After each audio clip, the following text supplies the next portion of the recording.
Oh, I know you do. All right, friends, let's collect some data. Okay. Let's collect some data. What I want to do is, I want to get this thing sitting straight first. I love this thing. This is wonderful. So, actually, I want to move it now. Come on, focus. That's for the TIM for Sean. So I've got the outcomes up there, 1, 2, 3, 4, 5, 6. Let's go around the room and let's combine all our results into one distribution, one frequency distribution. How many of you got ones? And with fingers, show me how many ones you got. So, and count the original 6 plus, so count all 26 rolls that you guys did. Oh, 26? All 26. Now count the original 6 plus the next 20. So hold up with fingers how many ones you got. So with hands, well, this is beautiful. It's beautiful. So I can add. We got 6. Actually, I'm not going to try to add. I'm going to go 6 plus 6 plus 6 plus 5 plus 4 plus 3 plus 2 plus 6 plus 5. Armando, how many you got? 6. Sorry. Plus 6, that's okay. Plus 4. Trev, you have 10. There's our ones right there. There's our ones. Just so you know, in case you didn't know that TI could do this, it can kind of act as a spreadsheet where you can do the math right in the cells, which is nice. How many 2s did we get? How many 2s did we get? Same trick. Hold up hands and show me how many 2s. We got 3 plus 3 plus 4 plus 4 plus 3 plus 4 plus 1 plus 6 plus 4 plus 4 plus 3 plus 3. Okay, there's 42 of those. Lovely. Let's keep going for 3s. Let's keep this data collection party going. 4s or 3? We'll do 3s first, then we'll do 4s. Right. We can go out of order if you want. So we got 4 plus 4 plus 3 plus 6 plus 5 plus 3 plus 6 plus 2. Oops, 2. Plus Chris has George. Chris, what is this, Chris? Plus 4 plus 3 plus 5. And you know what I love about this? And you lose this as soon as you press enter. The beauty and the differences of what we're getting, right? Essentially, we all have the same item that we're rolling, right? We all have the exact same item that we're rolling, but we're ending up with these different results within each roll. 6 to 2 to 1. Pretty amazing stuff. 4s. More on that momentarily. 4, we got 3 plus 6 plus 1 plus 3 plus 2 plus 4 plus 5 plus 4 plus 2 plus 2 plus 3 plus 1. Love it. There's 36 of those. Let's do 5s. As we're reporting on these values, see if you can think what would have been an unusual number of each of these numbers to have gotten. Does that make sense? Like an unusual number of 1s to get an unusual number of 2s. So we got 4 plus 3 plus 6 plus 2 plus 3. Right, James View is smiling down from heavy metal heaven. Plus 4 plus 8 plus 3 plus 7 plus 6 plus 1 plus 4. Love it. And if I was slick, I'll just count. I can figure out what has to go there, can't I? Assuming that I added everything correctly, I can figure out what has to go there, can't I? Tell me how. Tell me how I can be clever. Tell me, let's be clever. What the hell? Let's be clever. Tell me how I can be clever and figure out how many 6s were rolled as a class. Jordan, help me. I'll give you a hint. Oh, gee. Okay, yeah. You take the amount of people that are in here. There are 12 people in here. Multiply it by 25. There are 26, right? Because y'all rolled 26 times, total 20 plus the original 6. Oh, yeah. So there were 312 rolls total amongst us. Subtract the total amount of rolls that have been done. So There's a cool little trick you can use. We'll learn this eventually in this class called sum. And I can sum up. Oh, I'm looking at that screen. I can look right in front of me. I can sum up L2, and there are 240 in L2, which means you guys must have rolled 72 6s, if I did that math correctly. I think I did that correctly. 52, carry the 1. 72, yes? And I'm not even going to bother checking because I don't want to assume that I added it wrong, which I probably did, because that's what I do, I add things wrong. But anyway, we'll just assume that that's correct, at least within 1 or 2 rows of being the true value. Fair enough? Okay, let me ask a question. Come over here to L3. How many 1s should we have gotten, do you think? How many 1s should we have gotten? What do you think? What do you think? How many 1s should we have gotten? If the die were behaving perfectly randomly. How many? Because you see how we got more 6s than 1s, more 1s than 5s, more 5s than everything. If the die were behaving perfectly randomly, what do you think? How many 1s? 1 over 12. Jada, help me. Like 312 or whatever the number was divided by 6. Oh, you hearing this over here, friends? Jada said, I love this, she said, take the 312 and divide it by 6. And roughly, we should have 52 1s, 52 2s, 50... Let's put that in L3, friends. Let's put that in L3. 52, 52, 52, 52, 52, 52. Now notice we did not get this, ever. We got close, we got a 51, 5s. We got some low 4, we got a low number of 4s, a high number of 6s. I'm using these words low and high, not in a relative sense, but in an absolute sense. 72 is higher than 52, 38 or 36 is lower than 52. But what we haven't decided is, are they too high or too low to be suspicious? In other words, we haven't formally identified any what? Outliers. Nice. And we're getting to that, I promise. I promise we'll get to that, I promise. What I want to do right now is, I want to take a graph of both of these things. Let's set up our stat plots here. Let's set up our stat plot. I'm getting to the point where I want to answer this question, how would you interpret a 1/6 probability? Jada, you're damn close. She's actually answered it without realizing you've answered it, which is very, very nice, my friend. So let's turn stat plot 1 on, okay? Turn him on, and let's make a histogram out of him. Let's make a histogram out of him on L1 and L2. Okay, L1 and L2. We'll make a histogram out of him. And go ahead and get a good window. Do a little zoom stat. Do a little zoom stat. Whoops. Okay, there she is. I've got another equation on. Hang on. I got to turn these guys off from 105. So that's what I got as far as the zoom stat goes. I want to mess with the window a little bit because see how it's kind of got the breaks in the middle of it? I'm going to go in my window, and it's got the X-min set to 1, I'm going to set that to 7. I know this sounds stupid to set it to 7 because 6 is the highest we can get, but you got to remember each bar is 1 wide. So to show the 6 bar, it's got to go 1 past that. So I'm going to set that to 7. I'm going to set that scale to 1, not 0.55555, and then I'm going to hit graph. And there is our distribution right there. It's very pretty, is it not? Yes, I agree. That's very, very, very nice. Very, very nice. Now, friends, let's turn a second graph on. Plot 2. And this is a new one. I wouldn't use this one except the TI sucks at drawing 2 histograms together.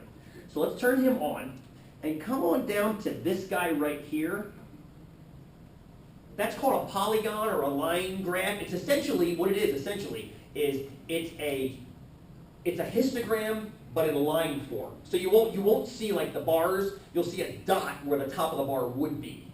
And I want to do this because I want it to look different than the other one. Otherwise, the 2 histograms sit on top of each other and you can't tell which way. It's not like we have color on these things, because this is 1986. So, same thing, except go L1, L3. Because what I want to do is I want to graph the theoretical Jada's 52 per. I want to create the theoretical, okay? Fair enough? Okay, you ready? Hit graph again. Uh-huh. Uh-huh. Oh. It's very nice. It is very nice. Explain away the differences to me. What is this right here? First of all, does that make sense that it's coming straight across? Does that make sense? Yeah. Well, hopefully, because we put the same Y die, 52, 52, 52, 52, 52. And we like this one, the original, our empirical data. explain to me how the dotted line coming across is related to our histogram of data that's up there. It relates to it in a word we've been using in here for 5 weeks. Jordan, say that again, nice and loud for the YouTube community to take in. The average. It would be the average of those 6 values, wouldn't it? It would be the average roll per. If the die were operating perfectly randomly, 1 6, 1 6, 1 6, 1 6, 1 6. So this is what the ideal perfect distribution should look like. Perfect distribution. Did we get that much of a difference from that perfect distribution? That's a hard question to answer right now. And we're gonna spend the next couple days, guys, the rest of today and also into Wednesday answering it. JD, yeah, answer that question. Or are you just trying to eye it up? Yeah, I was just looking because the tops of them kind of fit and where they. JD, say that nice and loud so the YouTube community can hear that. I don't know how to. Like, Say it just like you just said it. I said the tops of those ones fit like right in there. If you cut them off, you can put it there, and then it equals out. Don't forget him. This guy was almost perfect, wasn't he? Remember this guy? Yeah. That was 51, 52. So there is a little bit of space in that one too. But that is what the idea of an average is, isn't it? It's the equally, think of the lollipops. These are you guys with lollipops at the beginning of the term. Same thing. Some had more, some had less, but 52 guarantees you all have the same. That was beautiful, Jada. Thank you, my friend. Thank you. Seriously. That was exactly what makes me so happy. So, I love the idea of average. So can you explain what the 1 6 means using the word average? What do you think? I'm so excited now because you guys went right down the path I was hoping you would go. Can you explain what the 1/6 means? So here's rolling a 3, right there. There's giving a 3. 1, 2, 3, 4, 5, 6. There's rolling a 3. Explain to me what the 1/6 chance of rolling a 3 is using the word average. Or some other word that implies it. I love this kind of cut and paste thing. That was wonderful too. What do you think? What do you think? Well, I'm off track, I'm sure, but my mind's working like if there's, in order to get this average, you have to have 6, the possibilities. 6 possibilities? Yeah. Love it. Sure. And I like what it's not off track at all, Dave. It's right on track. But what I'm looking for, I'm looking for a definition that'll generalize to all, even if your die had 10. Suppose your die had 10 instead of 6 sides. How would this graph look? Yeah. The same except there'd be 10 bars, and if I had you roll 10-sided dice, do you think that your bars would look kind of like this? Some will be higher than others, some will be lower, but we'd still have this beautiful right across here? Yeah, I think so, right? So I guess, I got one more idea. I think this will help. I'm going to turn this over to here. I want to look up here. What I've done is I've set up a pie chart. And statisticians will tell you never to use pie charts. Never use pie charts, ever. Because pie charts are, well, anyway, they're perfect for this. What I'm going to do is I'm going to have this pie chart keep track of die rolls. When I say die rolls, of course, I mean the TI, or in this case, Excel. Pressing F9, this is kind of a hint at your next project number 3, where you're going to open up Excel, press F9, and watch what happens. So watch this. I'm going to roll. There. That was six die rolls. And you can tell by the chart, I got, looks like a 4, a 3, a 2, 2 5s, and a 6. Looks like I didn't get any 1s that time around. Okay? No 1s that time around. So currently, right now, I've got roughly, these percentages are off a little bit in the beginning, but I've got 2 6, 5s, and then 1 6 each of the rest. I'm going to roll a couple more times. There's a few more. It starts to mess with this, with the sizes a little bit. Okay? Now, you guys know what the chance of getting 3 is on a die roll. And that chance is what? It's 1 in 6. Right now, it appears to be about 9%. Is it broken? Is Excel broken? If it's not broken, explain how 9% should become 17%. It's like half of what it should be right now. There's other numbers that would be More than the 3? So do we have a remedy for this, Jordan? Trevor said that nice and loud. Keep rolling. Keep rolling. What I'm trying to do, you guys are getting all the pieces of what the definition of 1/6 means. It started with average. It went right to the idea of sharing the results of the lumpiness. I call this lumpiness. It's not operating perfectly yet. Keep rolling. All right, here we go. What's happening, friends? It's level. Aha! What's happening is the pie chart is beginning to represent what? The average number. Yes, the average number. Let's put it all together. Let's lift up right now. We've done 615 rolls. Look at these numbers, friends. Look at these numbers. What are they all pretty close to? Oh, yeah. They're all pretty close to 1/6, aren't they? Now what I like to do in this case is I like to take my stapler, and I'm going to go so tight. I'm going to go ahead and let this thing keep doing its thing while I can walk around and chit-chat. We're going to let that thing keep updating as we chit-chat here. I want to read, I know, isn't it great? Now what's going on is here's your current roll. This is, by the way, I told you guys I had to give that talk at the Coast 2 weeks ago. It was on this kind of demonstration of statistics. And when I hear students go, that's cool, I can see that now, that makes me even happier. Because people see this and like, well, how do you know kids can get anything meaningful from this? I'm like, because I hear them saying it. Because they're staying awake in class and they kind of can engage with it. Although, it's just part of the puzzle. It's part of the rolling the dice puzzle. The beauty of this is, look how many rolls we got, friends. Ooh, hang on a second. Oh, I went too far. I want to get to a nice even multiple of 6. We'll stop at 2100. We're getting damn close. We're getting damn close. Pretty close. Oh, God. Oh. There we go. Thank you, friends. Hell. 2100 rolls. If the if Excel's randomizer were working purely randomly, how many of each should we have? How many ones? How many 2s? How many 3s? How many 4s? How many 5s? Say that again, David. Well, I did the math, 350. 350, correct? 350. Look at the numbers we got. Now they're all off, aren't they? But close. They're all off, but they're close, and they're even more ridiculously close now than they were before, because you got to remember, this one right here, 355 is off by 5, but 5 out of 2100. That's essentially 0 off. This is south by 19. But out of 2100, And it will be leveled anyway by 382, for example. which goes back to what Jade is saying. Yes, Elena, yes. Remember what Jade said about chopping and sticking into empty spaces? That's what's going to happen. Elena just said it 100% correctly. The 382 is too high. But however high 32 that is too high, it will make up for the ones that are too low. The 344, the 335, the 331. The ones above will cancel the ones below, therefore averaging out. So what I want to do is, I'm going to let this thing keep rolling, just for the hell of it. I'm going to blank it out for a second and come back to it.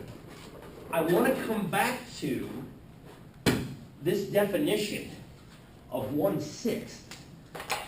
Color. And I want to know, in a statement, I want to have you guys be able to express what that means statistically. We've spent so much time with statistics in this class, and I want to make sure we run with that idea right now. So what does the probability of 1/6 mean? I'm going to get you started. Over time, I'm going to call that the Trevor section. Remember what he said? Keep rolling. Keep rolling. Over time, on average, I like that too. And some statisticians, and they're correct, would say that you can actually omit either of these. You can omit either, and we'll see how they say one and the same thing, but I got so excited when you guys said both of them. It makes me so happy. Over time, on average, when are you going to roll 3? When are you going to roll 3? 1/6 of the time. Over time, on average, 1/6 at a time, you'll roll 3. That's what it means. Does it guarantee you when you're going to roll 3s? No.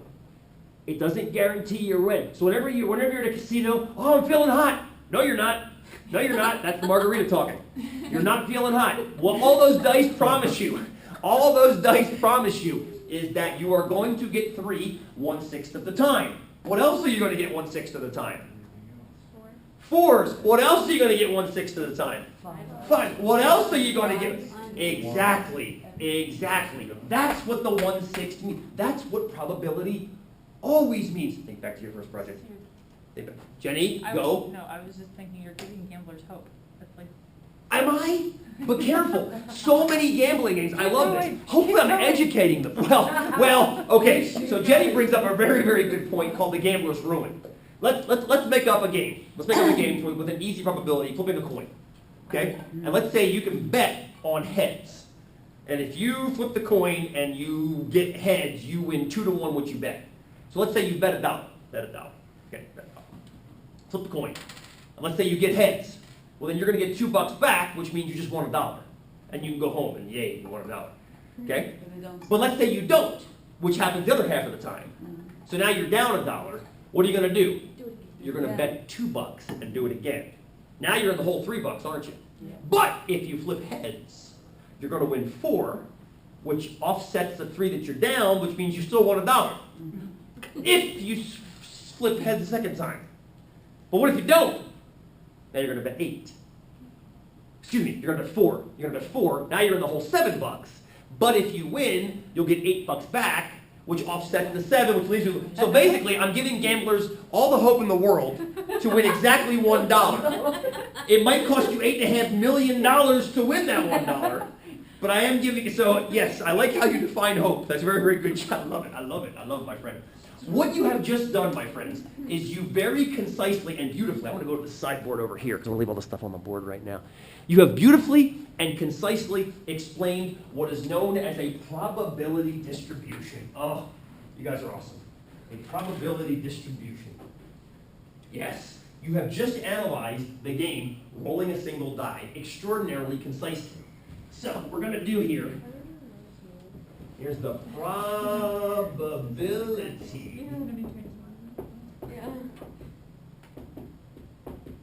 And I want to come back to, this is going to sound much more terrifying than it actually is. You know the word distribution already. We've been playing with those for 5 weeks.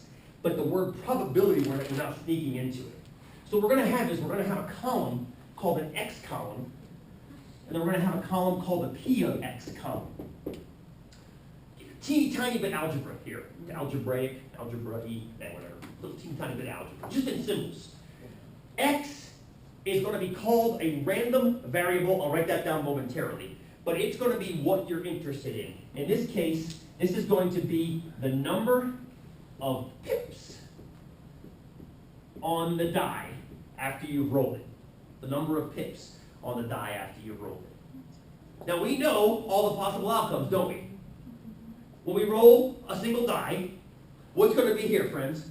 1 through 6. Perfect. Perfect. 1, 2, 3, 4, 5, 6. Perfect. Perfect. Absolutely perfect. Cool. What goes here are the likelihoods of each of those outcomes. So when you look down at this chart, you say, okay, X number of pips on the die. If X is 1, what's the chance of rolling a 1? So what goes here? 1 over 6. There's your 1/6. That's what. This is going to be a fairly boring distribution. I apologize, Fred. I apologize. Fairly boring. Fairly boring. What's 2 going to be? Careful, it's still 1/6. Remember, they're all 1/6 likely. I know. As math students, we love looking for a pattern. Whenever there's to be a pattern right away, trust me, they're coming. I promise. There are lots of patterns. This is called what's called a uniform distribution, and the reason it's called uniform is because every single probability is the same. These are all 1/6. These are all 1/6. Just like the 52 line across that one was all 52. If you took 52 and divided it by 312, 1/6, which is exactly what it should have been, 1/6. So what you're looking at right now, let me get some more colors here, hang on. What you're looking at right now is this distribution, a very concise way of putting it all together. Now I want to throw a couple terms out, just because they'll help us, speaking of concise, they'll help us kind of communicate later. This column right here is called the random variable, which some books call RV. I'm not sure if your book is one of them or not. That's the random variable column. So what you see listed in this column essentially are all possible, we're throwing an old word at you here, all possible disjoint results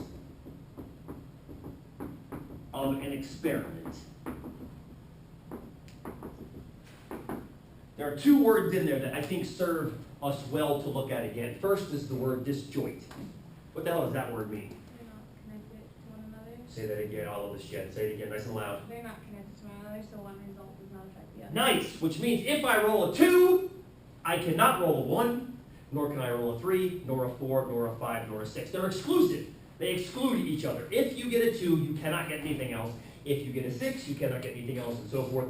You could also